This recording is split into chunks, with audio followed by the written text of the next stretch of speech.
Baik, terkait pembentukan peraturan perundang-undangan, sebagaimana juga tadi di naskah akademik, itu dasar hukumnya yaitu Undang-Undang Nomor 12 Tahun 2011 tentang pembentukan peraturan perundang-undangan, sebagaimana diubah dengan Undang-Undang Nomor 15 Tahun 2019 tentang perubahan atas Undang-Undang Nomor 12 Tahun 2011 tentang pembentukan peraturan perundang-undangan.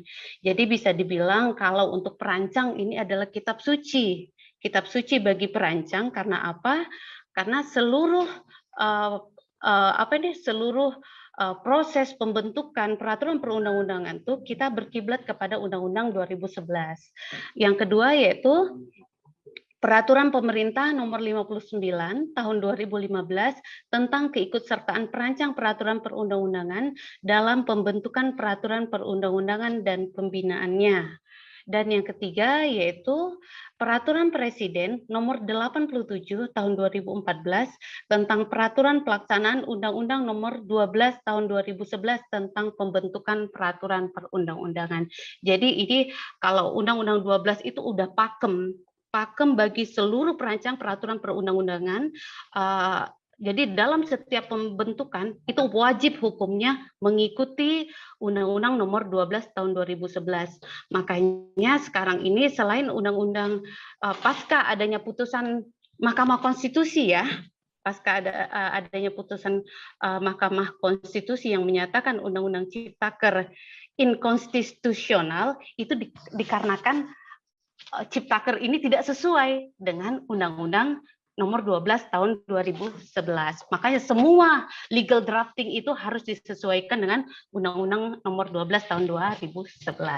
Oke, next. Baik. Nah,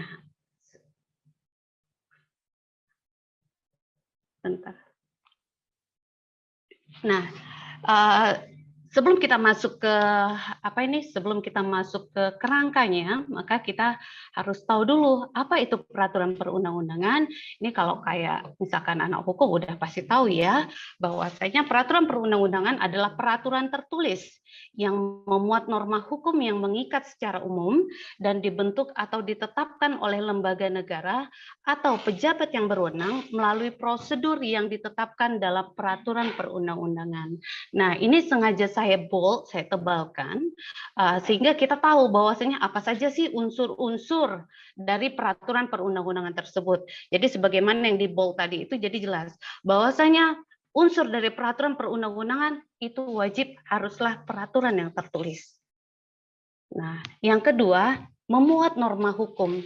Ada norma di dalamnya, ada aturan di dalamnya. Nah, yang ketiga yaitu mengikat secara umum, bukan hanya person to person, tetapi mengikat seluruhnya. Oke, selanjutnya dibentuk dan ditetapkan oleh lembaga negara atau pejabat yang berwenang, jadi tidak sembarang orang yang bisa, tidak sembarang lembaga negara atau pejabat yang bisa membuat undang-undang, tetapi hanya pejabat-pejabat yang telah ditetapkan oleh undang-undang saja yang dapat untuk membentuk suatu peraturan perundang-undangan. Dan selanjutnya yaitu adanya prosedur. Jadi tidak bisa sembarangan gitu. Jadi harus dimulai seperti yang kata Bu Lili tadi, harus dimulai dari perencanaan, ada prosedurnya. Bagaimana dimulai dari perencanaan sampai nantinya akhirnya pengundangan dan pengundangan terakhirnya. Next. Nah, selanjutnya ini adalah pengertian dari pembentukan peraturan perundang-undangan.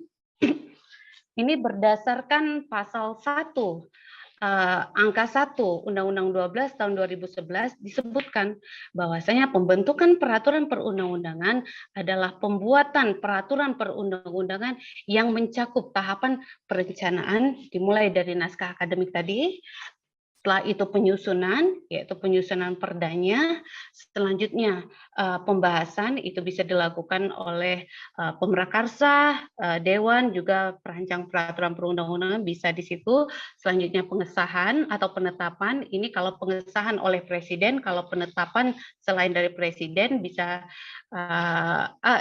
kalau pengesahan untuk undang-undang, kalau penetapan berarti selain undang-undang itu ditetapkan, dan yang terakhir yaitu pengundangan.